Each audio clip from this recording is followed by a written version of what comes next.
सर्वैर्गिरीन्द्रसदनैः मदनोऽपिदारैः दूरीकृतश्च बदरी पुरवासिभिस्तैः यस्याश्रयात् सकलदैवतदैवतेशं व्यासं सुशान्तमनिशं मनसा स्मरामि। आचार्यः पवनोऽस्माकम् आचार्याणि च भारती देवो नारायणः श्रीशः देवी मङ्गलदेवता।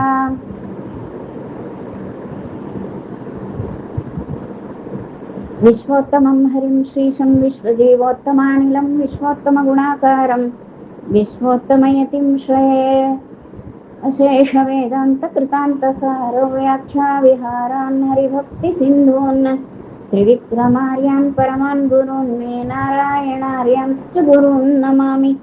हरिः श्रीं श्रीगुरुभ्यो नमः। समस्तगुरुभ्यो नमः। हरिः श्रीं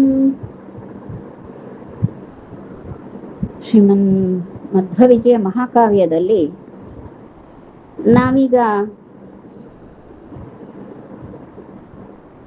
8ನೆಯ ಸರ್ಗವನ್ನ ಪ್ರವೇಶ ಮಾಡಬೇಕು.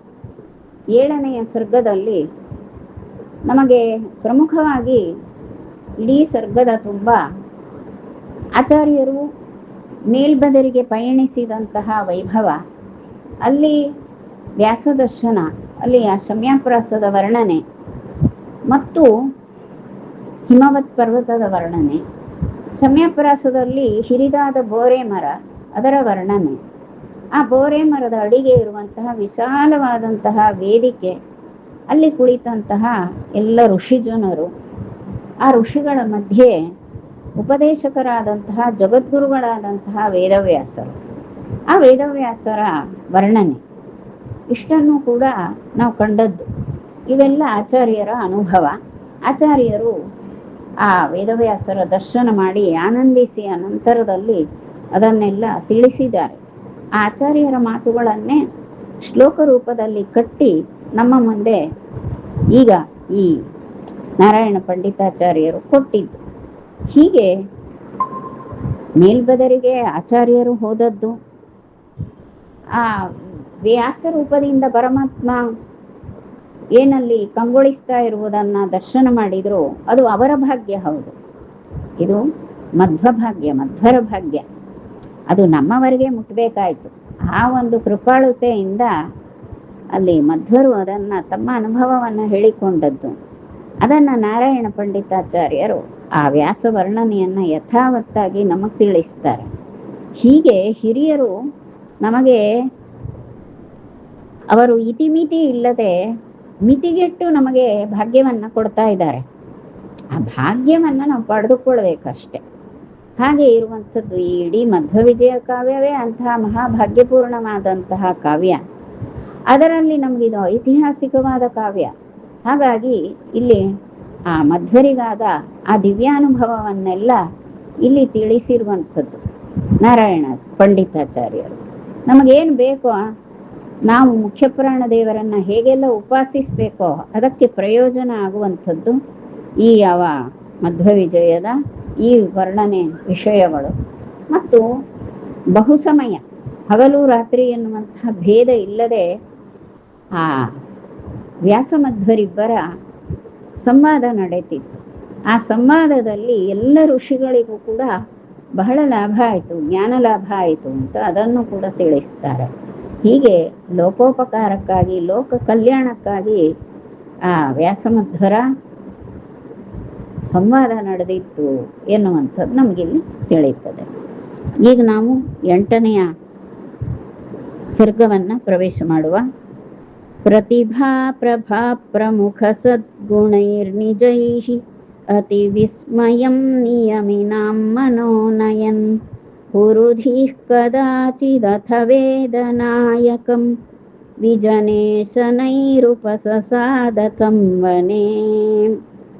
ಆ ಹಿರಿದಾದಂತಹ ಬದರಿವನ, ಹಿಮವತ್ ಪರ್ವತದ ಮೇಲ್ಬದರಿಯಲ್ಲಿ ಅದು ಬದರಿವನ, ಅಲ್ಲಿ ಇರುವಂತಹ ಹಿರಿದಾದಂತಹ ವಿಶಾಲವಾದಂತಹ ಬದರಿವನ, ಅಲ್ಲಿ ಪೂರ್ಣಪ್ರಜ್ಞರು ಆ ವೇದವ್ಯಾಸರ ಸಮೀಪಕ್ಕೆ ಹೋಗಿ, ವೇದವ್ಯಾಸರು ಮತ್ತು ಪೂರ್ಣಪ್ರಜ್ಞರಿಬ್ಬರು ಕೂಡ ಅಂತಹ ಆ ಬದರಿವನದಲ್ಲಿ ಅಲ್ಲಿ ಏಕಾಂತದಲ್ಲಿ ಮಾತಾಡ್ತಾರೆ. ಅಲ್ಲಿ ವಿಜನೆ ಅಂತ ಹೇಳ್ತಾರೆ. ಏಕಾಂತ ವಿಜನ ಅಂದ್ರೆ ಜನರಿಲ್ಲದಂತಹ ಸ್ಥಳ. ಅಲ್ಲಿ ಸಾವಕಾಶ ಹೆಜ್ಜೆ ಹಾಕ್ತಾ ಆ ಪೂರ್ಣಪ್ರಜ್ಞರು ಅಲ್ಲಿ ವೇದವ್ಯಾಸರನ್ನು ಮಾತಾಡಿಸಿದ್ರು. ಮತ್ತು ಬಹಳ ಆಶ್ಚರ್ಯವನ್ನ ಉಂಟು ಮಾಡುವಂತಹ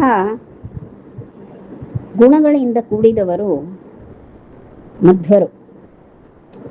ಅಂದ್ರೆ ಪ್ರತಿಭೆ ಇದೆ, ಪ್ರಭೆ ಇದೆ. ಪ್ರಭಾ ಅಂದ್ರೆ ಬೆಳಕು ಅಂತ ಅರ್ಥ, ತೇಜಸ್ಸು. ಪ್ರಭಾ ಅಂದ್ರೆ ತೇಜಸ್ಸು, ಪ್ರತಿಭೆ ಇದೆ, ತೇಜಸ್ಸಿದೆ, ಅನೇಕ ಪ್ರಮುಖವಾದಂತಹ ಸದ್ಗುಣಗಳಿವೆ. ಇವೆಲ್ಲವನ್ನು ಹೊಂದಿರುವಂಥವರು ಯಾರು? ವೇದವ್ಯಾಸರೇ. ಹಾಗೆ ಪೂರ್ಣಪ್ರಜ್ಞರು ಕೂಡ.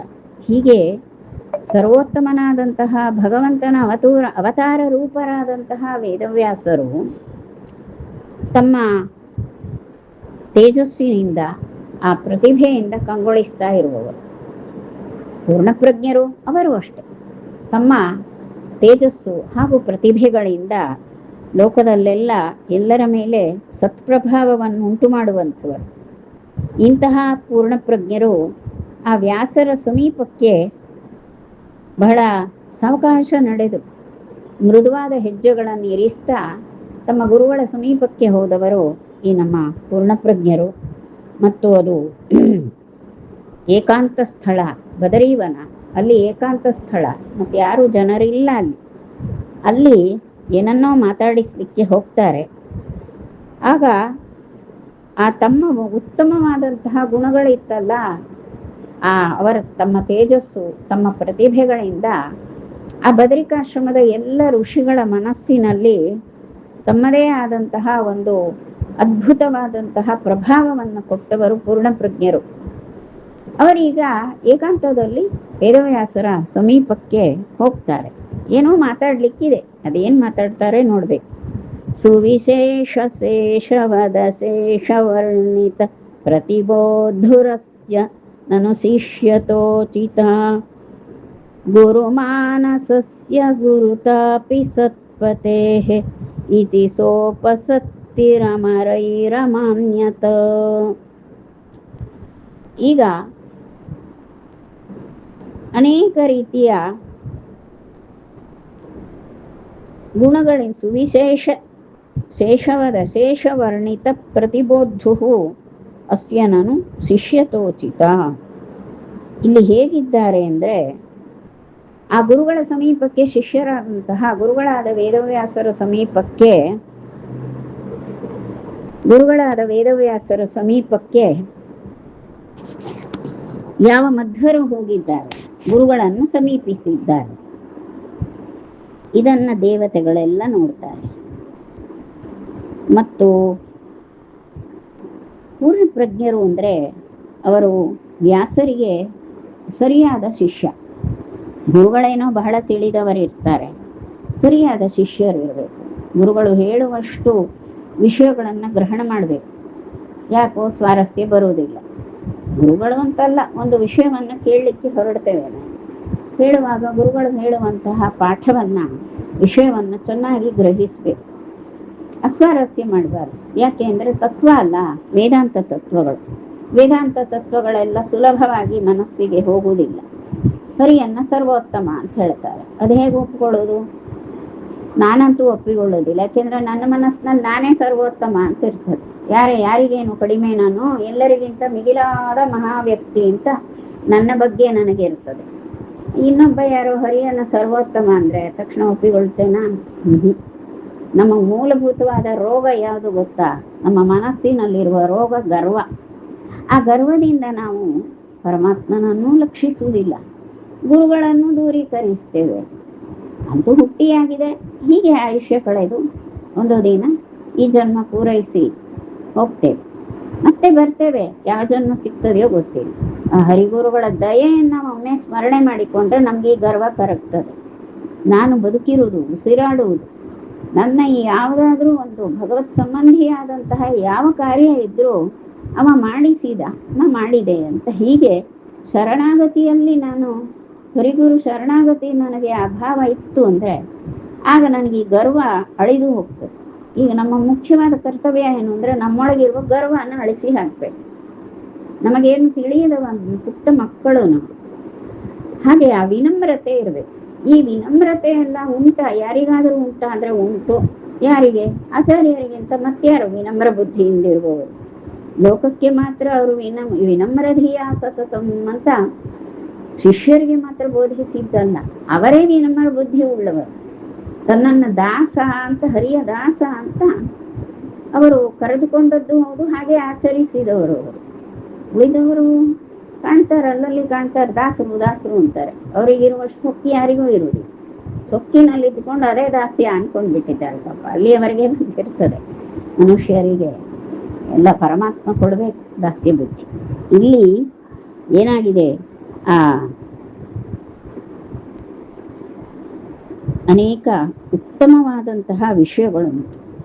ವ್ಯಾಸ ಅಂದ್ರೆ ಅವರು ಅರಿವಿನ ಕಡಲು, ಅರಿವಿನ ಕಡಲೇ ವ್ಯಾಸರು. ಇಂತಹ ವ್ಯಾಸರು ಬಹಳಷ್ಟು ವಿಶೇಷ ಉಂಟು. ಸುವಿಶೇಷ ಶೇಷವದ ಅಶೇಷ ವರ್ಣಿತ. ಹೀಗೆ ಬಹಳಷ್ಟು ವರ್ಣನೆ ಮಾಡಲಿಕ್ಕೆ ಅಂದ್ರೆ ಬಹಳಷ್ಟು ಬೋಧಿಸಲಿಕ್ಕೆ ಇತ್ತು.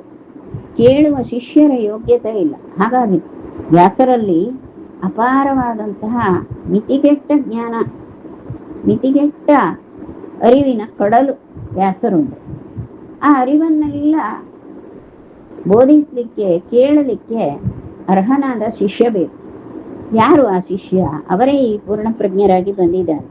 ಹಾಗಾಗಿ ಮತ್ಯಾರಿಗೂ ಹೇಳದಂತಹ, ಹೇಳದೆ ಉಳಿಸಿದ್ದಂತಹ ಅನೇಕ ಅಪೂರ್ವವಾದಂತಹ ವಿಷಯಗಳನ್ನೆಲ್ಲ ವ್ಯಾಸರು ಆ ಒಂದು ಏಕಾಂತ ಸ್ಥಳದಲ್ಲಿ ಪೂರ್ಣ ಪ್ರಜ್ಞರಿಗೆ ಬೋಧಿಸಿದರು. ಉಳಿದಂಥವರು ಶಮ್ಯಪ್ರಾಸದಲ್ಲಿದ್ದರಲ್ಲ ಋಷಿಗಳು, ಅವರಿಗೆಲ್ಲ ಹೇಳಿಲ್ವಾ ಅಂದ್ರೆ ಅವರಿಗೆ ಎಷ್ಟು ನಿತ್ಯ ಬೋಧನೆ ಮಾಡ್ತಾರೆ, ಹಗಲು ರಾತ್ರಿಯ ಭೇದ ಇಲ್ಲ, ಸಾಕಷ್ಟು ಬೋಧಿಸ್ತಾರೆ. ಆದರೆ ಅವರಿಗೂ ಒಂದು ಗ್ರಹಣ ಮಾಡಲಿಕ್ಕೆ ಒಂದು ಯೋಗ್ಯತೆ ಅಂತ ಇರ್ತದೆ. ಅದನ್ನು ಮೀರಿ ಹೇಳಿದ್ರೆ ಏನಾಗ್ತದೆ, ಅದು ಹಿಡಿಯುವುದಿಲ್ಲ ಮನಸ್ಸು. ಹೀಗಾಗಿ ಹೀಗೆ ಸಾಕಷ್ಟು ಬೋಧಿಸಿ ಆಗಿದೆ. ಮತ್ತೆ ಅಪೂರ್ವವಾದಂತಹ, ಹಿಂದೆ ಯಾವ ಋಷಿಗಳಿಗೂ ಕೂಡ ಯಾವ ಋಷಿಗೂ ಬೋಧಿಸಿದಂತಹ ದಾಸ್ತಾನು ಇತ್ತು. ಆ ಜ್ಞಾನ ಭಂಡಾರವನ್ನೆಲ್ಲ ಆಚಾರ್ಯ ಮಧ್ವರಿಗೆ ಧಾರೆ ಎರೆದ್ರು. ಇದೇ ಯಾಕೆ ಅಂದ್ರೆ ಶಿಷ್ಯತೋಚಿತ. ನಿಜವಾಗಿ ಅಂದ್ರೆ ಆ ಗುರುಗಳಿಗೆ ತಕ್ಕವರಾದಂತಹ ಶಿಷ್ಯ, ವ್ಯಾಸರೆನ್ನುವಂತಹ ಗುರುಗಳಿಗೆ ತಕ್ಕ ಶಿಷ್ಯ ಮಧ್ವರು, ಮಧ್ವರೆನ್ನುವಂತಹ ಶಿಷ್ಯರಿಗೆ ತಕ್ಕ ಗುರು ವ್ಯಾಸರು. ಹೀಗೆ ಇರುವಂಥವರು. ಹಾಗಾಗಿ ಲೋಕದ ದೃಷ್ಟಿಯಿಂದ ಬಹಳ ಗಾಢವಾದದ್ದು, ಯಾರು ಅರ್ಥೈಸಿಕೊಳ್ಳಿಕ್ಕಾಗದಂತಹ ಗಹನ ತತ್ವಗಳು ಅಂತ ಹೇಳ್ತಾರಲ್ಲ, ಅನಾಯಾಸವಾಗಿ ಗ್ರಹಣ ಮಾಡಿ ಮನಸ್ಸಿನಲ್ಲಿ ಹಿಡಿದಿಟ್ಟುಕೊಳ್ಳಿಕ್ಕೆ ಅರ್ಹ ವ್ಯಕ್ತಿ ಅಂದ್ರೆ ಪೂರ್ಣ ಪ್ರಜ್ಞರೇ. ಪೂರ್ಣ ಪ್ರಜ್ಞೆ ಅಂದ್ರೆ ಸರ್ವಜ್ಞ. ಹಾಗಾಗಿ ಸರ್ವಜ್ಞರೇ ಬೇಕಿತ್ತು. ಆ ಸರ್ವಜ್ಞ ಶಿಷ್ಯರೇ ಈಗ ಇಲ್ಲಿ ಬಂದದ್ದು. ವೇದವ್ಯಾಸರ ಉಪದೇಶಗಳನ್ನೆಲ್ಲ ಅರಿತುಕೊಂಡ್ರು. ಆಗ ದೇವತೆಗಳೆಲ್ಲ ನೋಡ್ತಾರಂತೆ, ಏನಿದು ಅಂದ್ರೆ ಇಲ್ಲಿ ಸತ್ಪತೇಹೇ ಗುರುತ. ಇಲ್ಲೇನು ಅಂದ್ರೆ ಗುರುಮಾನಸಸ್ಯ ಗುರುತಾಪಿ ಸತ್ಪತೇಹೇ. ಆ ಸಜ್ಜನರ ಪತಿಯಾಗಿರುವಂತಹ, ಸಜ್ಜನ ರಕ್ಷಕನಾದಂತಹ ಆ ವೇದವ್ಯಾಸರ ಗುರುತ ಅಂದ್ರೆ ಗುರುತ್ವ ಅನ್ನೋದು ಅಷ್ಟು ಹಿರಿದು. ಮತ್ತು ಇಲ್ಲಿ ಶಿಷ್ಯತೋಚಿತ. ಶಿಷ್ಯತೆ ಅಂದ್ರೆ ಯಾರಿಗಿದೆ? ಆಚಾರ್ಯರಿಗೆ, ಸರ್ವಜ್ಞರಾದಂತಹ ಪೂರ್ಣ ಪ್ರಜ್ಞರಿಗೆ ಶಿಷ್ಯತೆ ಇದೆ. ಗುರುತ್ವ ಇರುವುದು ವೇದವ್ಯಾಸರಲ್ಲಿಯೇ. ಇಂತಹ ಅಪೂರ್ವ ಶಿಷ್ಯತೆ, ಗುರುತ್ವ ಎರಡನ್ನು ನಾವು ಕಾಣಬೇಕಾದ್ರೆ ವ್ಯಾಸಮಧ್ವರಲ್ಲೇ ನೋಡ್ಬೇಕಾದದ್ದು ಅಂತ. ಈ ರೀತಿ ಅಮರೈಹಿ ಅಮಾನ್ಯತ, ದೇವತೆಗಳೆಲ್ಲರೂ ಈ ರೀತಿ ಅಲ್ಲಿ ಭಾವಿಸಿದ್ರು. ಮತ್ತೆ ಎಲ್ಲ ದೇವತೆಗಳು ಕೂಡ ಅದನ್ನ ಸಮ್ಮಾನ ಮಾಡ್ತಾರೆ, ಆ ವೇದವ್ಯಾಸರ ಗುರುತ್ವವನ್ನ. ಹಾಗೂ ಈ ಮಧ್ವರ ಮಹತ್ವವನ್ನ, ಮಧ್ವರ ಶಿಷ್ಯತ್ವವನ್ನ ದೇವತೆಗಳೆಲ್ಲ ಗ್ರಹಿಸಿ ಆನಂದಿಸ್ತಾರೆ. ಪುರಯೇವ ಪೂರಿತಮಪೂರಯತ್ ಪುನಃ ನನು ಕೃಷ್ಣ ಏಷ ಪರಮಾರ್ಥ ಸಂಖ್ಯಯ ಭಗವನ್ಮನಃ ಪುರಮಿವಾಯತಂ ಪುರ ನಿಜಧಾಮತಾಂ ಚ ಜಗೃಹೇ ತದದ್ಭುತಂ ಎನ್ನುವಂಥದ್ದು. ಇಲ್ಲಿ ಹೇಳುವಂಥದ್ದು ಏನದು ಅಂದರೆ, ಈ ಕೃಷ್ಣ ಇದ್ದಾನಲ್ಲ, ಈ ಕೃಷ್ಣ ಇವನು ಜ್ಞಾನದಿಂದ ತುಂಬಿದವ ಮತ್ತು ಈಗ ಮಧ್ವರ ಮನಸ್ಸನ್ನು ಕೂಡ ಅವರು ತನ್ನ ಜ್ಞಾನದಿಂದ ತುಂಬಿಬಿಟ್ಟಿದ್ದಾನೆ. ಇಡೀ ಬ್ರಹ್ಮಾಂಡದಲ್ಲಿ ತುಂಬಿಕೊಂಡಂತಹ ಜ್ಞಾನಕಾರನಾದಂತಹ ವೇದವ್ಯಾಸ ಈಗ ತನ್ನ ಸ್ಥಳಕ್ಕೆ ಬಂದಂತಹ ಮಧ್ವರ ಮನಸ್ಸಿನಲ್ಲಿ ಮತ್ತೆ ತುಂಬಿಕೊಂಡಿದ್ದಾರೆ. ಯಾವಾಗಲೂ ಕೂಡ ವ್ಯಾಸರನ್ನೇ ಮನದಲ್ಲಿ ತುಂಬಿಕೊಂಡಂಥವರು ಮಧ್ವರು. ಈಗಂತೂ ನೇರವಾಗಿ ಮಾತಾಡ್ತಾ ಇದ್ದಾರೆ. ಹೀಗಾಗಿ ಆ ವ್ಯಾಸರು ಮಧ್ವರ ಮನಸ್ಸಿನಲ್ಲಿ ಮತ್ತೂ ಅತಿಶಯವಾಗಿ ತುಂಬಿ ಹೋದರು. ತಮ್ಮ ಮಾತುಗಳಿಂದ ಮಧ್ವರ ಮನಸ್ಸಿನ ತುಂಬ ಜ್ಞಾನವನ್ನು ತುಂಬುತ್ತಾರೆ. ಹೀಗೆ ಆ ತತ್ವಜ್ಞಾನ ಉಪದೇಶವನ್ನು ಪಡೆದಂತಹ ಮಧ್ವರು ಮತ್ತೆ ಆನಂದಿಸ್ತಾರೆ. ಅವರ ಮನಸ್ಸಿನಲ್ಲಿ ವ್ಯಾಸರ ಹೊರತಾಗಿ ಇನ್ನೇನು ಬರುವುದೇ ಇಲ್ಲ ಮನಸ್ಸಿಗೆ, ಅಷ್ಟು ವ್ಯಾಸರ ಪ್ರಭಾವ ಅತಿಶಯವಾಗಿ ಆಗ್ತದೆ. ಹೀಗೆ ಇದು ಹೇಗಿದೆ ಅಂದರೆ, ದ್ವಾರಕಾಪುರ ಅಂತಿದೆ. ಆ ದ್ವಾರಾವತಿ ಅಂದರೆ ಸಕಲ ಭಾಗ್ಯವತಿ ಅಂತಲೇ ಅರ್ಥ. ಆಚಾರ್ಯರು ಯಾವ ಕೃಷ್ಣನನ್ನ, ದ್ವಾರಕೆಯಿಂದ ಬಂದಂತಹ ಕೃಷ್ಣನನ್ನ ಉಡುಪಿಯಲ್ಲಿ ಪ್ರತಿಷ್ಠೆ ಮಾಡಿದ್ರು. ಹೌದು, ಅದಕ್ಕೆ ವಾದಿರಾಜ ಗುರುಗಳು ಒಂದು ಮಾತು ಹೇಳ್ತಾರೆ, ದ್ವಾರಾವತೀಂ ಸಕಲ ಭಾಗ್ಯವತೀಂ ಉಪೇಕ್ಷ್ಯ. ದ್ವಾರಾವತೀಂ ಸಕಲ ಭಾಗ್ಯವತೀಂ ಉಪೇಕ್ಷ್ಯ. ಸಕಲ ಭಾಗ್ಯಪೂರ್ಣಳಾದವಳು ದ್ವಾರಾವತಿ. ಆ ದ್ವಾರಾವತಿಯನ್ನು ಬಿಟ್ಟು ಇಲ್ಲಿ ನೀನು ಬಂದೆ. ಯಾಕೆ ಅಂದರೆ, ನೀನು ಮಧ್ವನಾಥನಾಗಿ ಲೋಕದಲ್ಲಿ ಪ್ರಖ್ಯಾತನಾಗಬೇಕು ಅಂತ ದ್ವಾರಾವತಿಯನ್ನು ಬಿಟ್ಟು ಇಲ್ಲಿ ಬಂದಿದ್ದೀಯೇ ಅಂತ ಹೀಗೆ ವರ್ಣಿಸ್ತಾರೆ. ಹೀಗೆ ಈ ದ್ವಾರಾವತಿ ಅಂದರೆ ಅದು ಸಕಲ ಸಂಪತ್ ಪರಿಪೂರ್ಣವಾದದ್ದು. ಅಲ್ಲಿ ಕೃಷ್ಣ ನೆಲೆಸಿದ. ಕೃಷ್ಣ ಯಾವಾಗ ಅಲ್ಲಿ ನೆಲೆಸಿದ್ನೋ ಆ ದ್ವಾರಾವತಿಯನ್ನು ಮತ್ತಷ್ಟು ಸಂಪತ್ ಸಮೃದ್ಧ ಮಾಡಿಬಿಟ್ನಂತೆ ಕೃಷ್ಣ ಇದ್ದಲ್ಲಿ ರುಕ್ಮಿಣಿ ಬರ್ತಾಳೆ, ಸತ್ಯಭಾಮೆ ಬರ್ತಾಳೆ. ಹೀಗೆ ಶ್ರೀದೇವಿ 2 ರೂಪಗಳಿಂದ ಅಲ್ಲಿ ರುಕ್ಮಿಣಿ ಸತ್ಯಭಾಮ ಎನ್ನುವಂತಹ 2 ರೂಪಗಳಿಂದ ಪರಮಾತ್ಮನೊಟ್ಟಿಗಿದ್ದಾರೆ. ಮತ್ತೆ ಆ ದ್ವಾರಾವತಿಯ ಸಂಪತ್ ಸಮೃದ್ಧಿಯನ್ನು ವರ್ಣಿಸುವುದು ಎಷ್ಟು ಅಲ್ವಾ? ಹಾಗೆ ಈಗಿಲ್ಲಿ ದ್ವಾರಾವತಿ ಅಂದ್ರೆ ಮೊದಲೇ ಸಂಪತ್ತು ಪೂರ್ಣವಾದದ್ದು. ಅದನ್ನು ಕೃಷ್ಣ ಮತ್ತು ಸಂಪತ್ತಿನಿಂದ ತುಂಬಿಸಿದ ಹೇಗೋ ಅದೇ ರೀತಿಯಲ್ಲಿ ಈ ವೇದವ್ಯಾಸರು ಈಗಾಗಲೇ ಮಧ್ವರ ಮನಸ್ಸಿನಲ್ಲಿ ಇದ್ದಾರೆ ಮತ್ತು ತಮ್ಮ ಉಪದೇಶಗಳಿಂದ ಮತ್ತು ಅತಿಶಯವಾದ ತಮ್ಮ ಜ್ಞಾನೋಪದೇಶದಿಂದ ಮತ್ತೆ ಆ ಮಧ್ವರ ಮನಸ್ಸಿನಲ್ಲಿ ತುಂಬಿ ಹೋಗಿದ್ದಾರೆ ಅಂತ ಈಗ ಹೇಳುವುದು. ಅದಕ್ಕಾಗಿ ವ್ಯಾಸರನ್ನ ಹೇಗೆ ವರ್ಣಿಸ್ಬೇಕು ನಾವು? ಮಧ್ವಾಂತರ್ಗತ ವೇದವ್ಯಾಸ ಅಂತ ಹೇಳ್ಬೇಕು. ಮಧ್ವಾಂತರ್ಗತ ವೇದವ್ಯಾಸ ಕಾಯೋ ಶುದ್ಧಾಮೂರ್ತಿಯ ಸರ್ವೇಶ ಅಂತ ಹೀಗೆ ಆ ದೇವರ ನಾಮ ಮಾಡಿರೋದೇ ಹೀಗೆ. ಮಧ್ವ ವಿಜಯದ ಒಂದು ಸಾರ ಬರ್ಬೇಕಲ್ಲಿ, ಅಭಿಪ್ರಾಯ ಬರ್ಬೇಕು. ಅದಕ್ಕಾಗಿ ಮಧ್ವಾಂತರ್ಗತ ವೇದವ್ಯಾಸ ಅಂತಲೇ ಆ ದೇವರ ನಾಮವನ್ನ ಗುರುರಾಜರು ರಚನೆ ಮಾಡಿರುವಂಥದ್ದು. ಇತಿಹಾಸ ಸುಂದರ ಪುರಾಣ ಸೂತ್ರ ಸತ್ಪ್ರಿಯ ಪಂಚರಾತ್ರ ನಿಜ ಭಾವ ಸಂಯುತಂ ಅಶುಣೋದನಂತ ಹೃದನಂತತೋಚಿರದ್ ಪರಮಾರ್ಥಮಪ್ಯಗಣಿತಾಗಮಾವಲೇಹೆ. ಈಗ ನಾವು ಇಲ್ಲಿಯವರೆಗೆ ಹೇಳಿದ್ದೇನು ಅಂದರೆ, ಸರ್ವಜ್ಞರಾದಂತಹ ಮಧ್ವರ ಮನಸ್ಸಿಗೆ ಮತ್ತಷ್ಟು ತತ್ವಜ್ಞಾನವನ್ನು ತುಂಬಿದರು ವೇದವ್ಯಾಸರು. ಈಗಾಗಲೇ ಮಧ್ವರ ಮನಸ್ಸಿನಲ್ಲಿ ವ್ಯಾಸರಿದ್ದಾರೆ ಮತ್ತು ತನ್ನ ಪ್ರಭಾವವನ್ನು ಹೆಚ್ಚಿಸಿ ಆ ಮಧ್ವರ ಮನಸ್ಸಿನ ತುಂಬಿಕೊಂಡವರು. ಬೇರೆ ಯಾವ ಋಷಿಗಳಿಗೂ ಕೂಡ ಬೋಧಿಸದೆ ಬಿಟ್ಟಂತಹ ಅನೇಕ ತತ್ವ ಪ್ರಮೇಯಗಳನ್ನೆಲ್ಲ ವ್ಯಾಸರು ಮಧ್ವರಿಗೆ ಬೋಧಿಸಿದರು. ಹೀಗೆ ಅತಿಶಯವಾದಂತಹ ಜ್ಞಾನ ಸಂಪಾದನೆ ಆಗ್ತಾ ಉಂಟು ನಮ್ಮ ಮಧ್ವರಿಗೆ. ಇಷ್ಟು ವಿಷಯ. ಈಗ ಅದು ಏನೇನು ವಿಷಯಗಳನ್ನ ಹೇಳ್ತಾರೆ ಅಂದ್ರೆ, ವ್ಯಾಸರು ಮಾತಾಡ್ತಾ ಇದ್ದಾರೆ, ಶಿಷ್ಯರಾದಂತಹ ಈ ಸರ್ವಜ್ಞಾಚಾರ್ಯರು ಕೇಳ್ತಾ ಇದ್ದಾರೆ.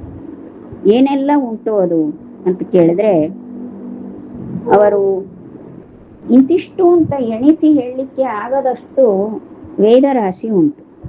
ವೇದರಾಶಿ ಅಂದ್ರೆ ಅದನ್ನ ಇಷ್ಟು ಅಷ್ಟು ಅಂತ ಹೇಳಲಿಕ್ಕೆ ಬರುವುದಿಲ್ಲ. ಅಪಾರವಾದಂತಹ ಅಗಣಿತಾಗಮ ಅವಲೇಹೆ. ಅಗಣಿತ ಅಂದ್ರೆ ಎಣಿಸಲಿಕ್ಕೆ ಆಗದಷ್ಟು, ಎಣಿಸಲಿಕ್ಕೆ ಬಾರದಷ್ಟು ಇರುವಂತಹ ಆಗಮಗಳು, ಅಂದ್ರೆ ಶ್ರುತಿಗಳ ಸಾಲಿದೆ, ಶ್ರುತಿಗಳ ಸಮೂಹ ಇದೆ. ಹೀಗೆ ಅಪಾರವಾದಂತಹ ಆ ಶ್ರುತಿಗಳನ್ನೆಲ್ಲ ವ್ಯಾಸರು ಬೋಧಿಸಿದ್ರು. ಕೇಳಿಸಿಕೊಂಡವರು ಮಧ್ವರು. ವ್ಯಾಸರ ಬೋಧನೆ ಎಲ್ಲ ಶ್ರುತಿಗಳು, ಅಪಾರವಾದ ಶ್ರುತಿಗಳನ್ನೆಲ್ಲ ಬೋಧಿಸಿದ್ದು ವ್ಯಾಸರು. ಅದನ್ನೆಲ್ಲ ಶ್ರವಣ ಮಾಡಿದವರು ಮಧ್ವರು. ಮತ್ತೆ ಅತ್ಯಂತ ಅತಿಶಯವಾದಂತಹ ವೇದಾರ್ಥಗಳನ್ನು ಒಳಗೊಂಡಿರುವಂತಹ ಇತಿಹಾಸವನ್ನು ಬೋಧಿಸಿದ್ರು, ಮಹಾಪುರಾಣಗಳನ್ನು ಬೋಧಿಸಿದ್ರು, ಬ್ರಹ್ಮಸೂತ್ರಗಳನ್ನು ಬೋಧಿಸಿದ್ರು, ಮತ್ತು ಜ್ಞಾನಿಗಳಿಗೆಲ್ಲ ಅತ್ಯಂತ ಪ್ರಿಯವಾದಂತಹ ಪಂಚರಾತ್ರಾಗಮ ಅದನ್ನು ಬೋಧಿಸಿದ್ರು. ಇವೆಲ್ಲವನ್ನು ಕೂಡ, ಇವುಗಳ ಆಂತರ್ಯ ಏನು, ತಿರುಳೇನು ಎನ್ನುವುದರ ಸಹಿತವಾಗಿ ವ್ಯಾಸರ ಉಪದೇಶ ನಡೆದಿತ್ತು. ಅದನ್ನು ಹಾಗೆಯೇ ಆಚಾರ್ಯರು ಕೂಡ ಎಲ್ಲವನ್ನು ಕೂಡ ಚೆನ್ನಾಗಿ ಕಿವಿಗೊಟ್ಟು ಆಲಿಸಿದವರು ಯಾರು? ಆಚಾರ್ಯರು. ಹಾಗಾಗಿ ಕಿವಿಗೊಟ್ಟು ಆಲಿಪುದು ಭೂಸುರರು ದಿನ ದಿನದಿ ಅಂತ ಹೇಳ್ತಾರಲ್ಲ, ಈ ಮಾತನ್ನ ಹೇಳುವ ಮೊದಲಿಗೆ ಚೆನ್ನಾಗಿ ಗುರುಗಳ ಉಪದೇಶವನ್ನ ಆಲಿಸಿದವರು ನಮ್ಮ ಆಚಾರ್ಯ ಮಧ್ವರು. ಹೀಗೆ ಆ ಗುರು ಶಿಷ್ಯರ ಜೊತೆ ಅಷ್ಟು ಚೆನ್ನಾಗಿತ್ತು. ರುಜುಪುಂಗವಸ್ಯ ಪರಿಜಾನತ ಸ್ವಯಂ ಸಕಲಂ ತದಪ್ಯಲಮನಂತ ಜನ್ಮಸು ಸ್ವಕೃತೋರ್ವನುಗ್ರಹ ಬಲಾದ ಮುಷ್ಯತಾಂ ವಿಶೇಷ ಶೇಷಶಯನ ಪುನರ್ಧಿಯಂ. ಇಲ್ಲಿ ವೇದವ್ಯಾಸರು ಮತ್ತು ಆ ಜ್ಞಾನದ ವಿಶಾಲತೆಯನ್ನ, ಆಳವನ್ನ ಹೆಚ್ಚಿಸ್ತಾರೆ. ಜ್ಞಾನ ಒಂದು ಸಮುದ್ರದಂತೆ, ಜ್ಞಾನ ಒಂದು ಸಮುದ್ರದಂತೆ. ಆ ಸಮುದ್ರವನ್ನು ಮತ್ತೂ ಆಳ ಮಾಡಿದ್ರೆ ಅದೆಂಥ ಆಳ ಅಲ್ವಾ ಸಮುದ್ರದ ಆಳ. ಸಮುದ್ರ ಅಂದ್ರೆ ವಿಶಾಲ, ಮತ್ತು ವಿಶಾಲ ಮಾಡಿದ್ರೆ ಸಮುದ್ರವನ್ನ, ಆ ವಿಸ್ತಾರವಾದಂತಹ ವಿಶಾಲವಾದ ಸಮುದ್ರವನ್ನ ಮತ್ತು ವಿಶಾಲ ಮಾಡು, ಆಳವಾಗಿಯೇ ಇರುವಂತಹ ಸಮುದ್ರವನ್ನ ಮತ್ತು ಆಳ ಮಾಡು. ಹಾಗೆ ಇದು ಏನಾಗಿದೆ, ಈ ಯಾವ ಮಧ್ವರಿಗೆ ಅವರ ಅನಂತ ಜನ್ಮಗಳಲ್ಲಿ ಅವರಿಗೆ ಹರಿಯನುಗ್ರಹ ಸಿಕ್ಕಿದೆ. ಋಜುದೇವತಾ ವರ್ಯರಾಗಿರುವಂತಹ ಆಚಾರ್ಯರಿಗೆ ಜನ್ಮ ಜನ್ಮಾಂತರದಲ್ಲಿ ಪ್ರತಿ ಜನ್ಮದಲ್ಲಿಯೂ ಕೂಡ ಶ್ರೀಹರಿಯ ಅನುಗ್ರಹ ಬಲ ಇದೆ. ಆ ಹರಿಯನ್ನು ಅಷ್ಟು ಸದುಪಾಸನೆ ಮಾಡಿದವರು ಮಧ್ವರು. ಹಾಗಾಗಿ ಅವರು ರುಜುಶ್ರೇಷ್ಠರೂ ಹೌದು. ಅವರಿಗೆ ಅವರು ಸರ್ವಜ್ಞರು, ಅಂದ್ರೆ ಸರ್ವವನ್ನು ತಿಳಿದವರು ಅಂತ ಅರ್ಥ. ಸರ್ವಂ ಜಾನಾತೀತಿ ಸರ್ವಜ್ಞ, ಎಲ್ಲವನ್ನೂ ಬಲ್ಲವರೇ. ಅವರಿಗೆ ಮತ್ತಷ್ಟು ಮತ್ತಷ್ಟು ಮತ್ತಷ್ಟು ಬೋಧಿಸಿ ಮತ್ತು ಅವರ ಆ ಜ್ಞಾನದ ಕಡಲನ್ನು ಮತ್ತೂ ವಿಸ್ತಾರ ಮಾಡಿದರು. ಜ್ಞಾನದ ಕಡಲಿನ ಆಳವನ್ನು ಹೆಚ್ಚು ಮಾಡಿದರು ವೇದವ್ಯಾಸರು. ಸಾಕ್ಷಾತ್ತಾಗಿ ತಾವೇ ಎದುರಿಗಿದ್ದು ಆ ಪೂರ್ಣ ಪ್ರಜ್ಞರಿಗೆ ವಿಶೇಷವಾದಂತಹ ಎಲ್ಲ ತತ್ವಜ್ಞಾನವನ್ನು ಮತ್ತು ವರೆದು ಹೇಳಿದರು ಅಂತ ಇದು ಅಭಿಪ್ರಾಯ ಇಲ್ಲಿರುವಂಥದ್ದು. ಹೀಗೆ ನಾವು ಇಷ್ಟು ವಿಚಾರ ಮಾಡುವಾಗ ನಮಗೆ 5 ಶ್ಲೋಕಗಳಾಗಿವೆ. ಬ್ರಹ್ಮಾರ್ಪಣಮಸ್ತು.